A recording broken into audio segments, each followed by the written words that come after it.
দাদু আপনি আমারে 1 ডজন ডিম দিবেন, এক খালি কলা দিবেন, আর হইতেছে গিয়া 1 মোল লবণ দিবেন।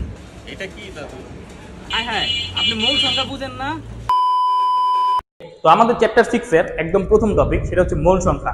মোল সংখ্যা জিনিসটা আমাদের খুব ভালো করে বুঝতে হবে। তো আমরা দেখি সংজ্ঞায় কি বলা হয়েছে মোল সংখ্যায়। দেখো, যে পরিমাণ পদার্থে 6.022144076 × 10⁻23 কণিকা অর্থাৎ পরমাণু, অণু, আয়ন বা অন্যান্য মৌলিক কণিকা থাকে তাকে বলা হয় 1 মোল পদার্থ পরিমাণ। আচ্ছা, তো এই যে 6.02 এই জিনিসটা আসলে কতটুকু বড় এই জিনিসটা আমরা একটু বুঝি।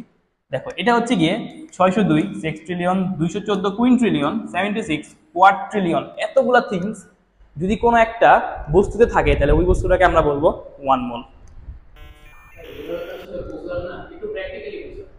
ও প্র্যাকটিক্যালি ওকে, চলো। আচ্ছা, তো যদি প্র্যাকটিক্যালি মোল জিনিসটা বুঝতে চাও তাইলে এভাবে বুঝতে পারো যে কেমিস্ট্রির মধ্যে তোমার পরিমাপ করার একটা একক সেটা হচ্ছে গিয়ে মোল। আচ্ছা, তো আমরা মূলত মোল দিয়ে তাহলে কি করি? পরিমাপ করি, ঠিক আছে? তো যেমন ধরো আমি যদি বলি তোমাকে এক জোড়া, এক জোড়া মানে কি দুইটা, যেমন এই কস্টেপের ক্ষেত্রে দুইটা কস্টেপ এক জোড়া। তারপর আমি যদি তোমার বলি যে এক হালি মানে কি চারটা, যেমন এখানে চারটা কলম, ঠিক তেমনি আমি তোমাকে যদি বলি 1 ডজন তার মানে কি 12টা, তার মানে 12টা ডিম, 12টা যে কোনো কিছু, দ্যাট মিনস 12টা থিং, তাই তো? আচ্ছা, তাহলে সেম ভাবে আমরা যদি বলি মোল কেমিস্ট্রির ক্ষেত্রে, তাহলে আমার বুঝতে হবে 6.022 × 10⁻23টা থিংস। থিংস মানে কি? এখানে হইতে পারে অণু, পরমাণু অথবা আয়ন, এনিথিং হইতে পারে।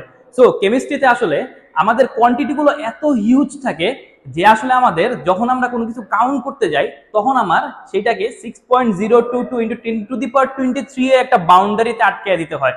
তো এটাই হচ্ছে আমাদের মোল। তো এখন কথা হচ্ছে আমরা এই 6.022 × 10⁻23 এই থিংসটা আসলে কখন পাবো, এই পরিমাণ আমরা পদার্থ কখন পাবো? অ্যান্সারটা হচ্ছে যখন আমরা কোনো একটা বস্তুর পারমাণবিক ভর অথবা আণবিক ভর সমপরিমাণ বস্তু নিব। আণবিক অথবা পারমাণবিক ভর এটা আসলে আমরা একটু বুঝি। যেমন দেখো, আমরা এখানে 3টা উদাহরণ নিয়েছি, পানি, NaCl এবং O2।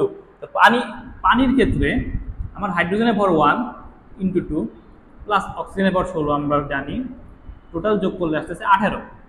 তো এটার ক্ষেত্রে তার আণবিক ভর হচ্ছে 18। সোডিয়ামের ভর আমরা জানি 23, ক্লোরিনের ভর আমরা জানি 35.5, যোগ করলে আসে 58.5। তো এটার ক্ষেত্রে তার আণবিক ভর হচ্ছে গিয়ে 58.5। তো অক্সিজেনের ক্ষেত্রে আমরা জানি একটা অক্সিজেনের ভর 16, তো 2 দিয়ে গুণ করলে ভর আসতেছে 32, এটার ক্ষেত্রে তার ভর 32। আমরা যদি অন্য উদাহরণ নিই, যেমন ধরো হচ্ছে আমরা যদি একটা সোডিয়াম নিতাম তাহলে তার ভর হচ্ছে গিয়ে 23 আমরা জানি। তো এইটার ক্ষেত্রে তার পারমাণবিক ভরের পরিমাণ হচ্ছে গিয়ে 23। তো আমরা এখানে 18 গ্রাম পানি নিয়ে নিছি। তাহলে আমরা একটু আগে তোমাদেরকে দেখাইলাম যে পানির আণবিক ভর যদি আমরা কাউন্ট করি তাহলে মূলত পানির আণবিক ভর 18 আসে।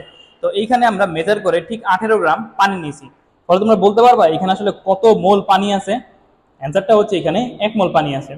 তো ঠিক সেম ভাবে আমি যদি একটা জারের ভিতর এক্স্যাক্টলি 32 গ্রাম অক্সিজেন আমি ইনপুট করতে পারি, তাহলে এই অক্সিজেনটা অর্থাৎ এই জারের ভিতর ঠিক 1 মোল পরিমাণ অক্সিজেন আছে।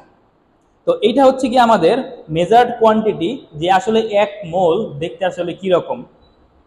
দ্য কনক্লুশন ইজ, আমরা এখানে এই স্টোর যে 18 গ্রাম নিছি, এই 18 গ্রামের ভিতর আমার 6.02 × 10⁻23টা অণু থাকে। কি অণু? পানির অণু। তারপরে আমার এইখানে NaCl 58.5 গ্রাম যদি আমরা নিই, তাহলে এইখানে 6.02 × 10⁻23টা পানির অণু, NaCl অণু থাকে। এর পরবর্তীতে আমরা অক্সিজেন যে দেখলাম, সেখানে যদি আমরা 32 গ্রাম অক্সিজেন ক্যারি করি তাহলে সেইখানে 6.02 × 10⁻23টা অক্সিজেন অণু থাকে।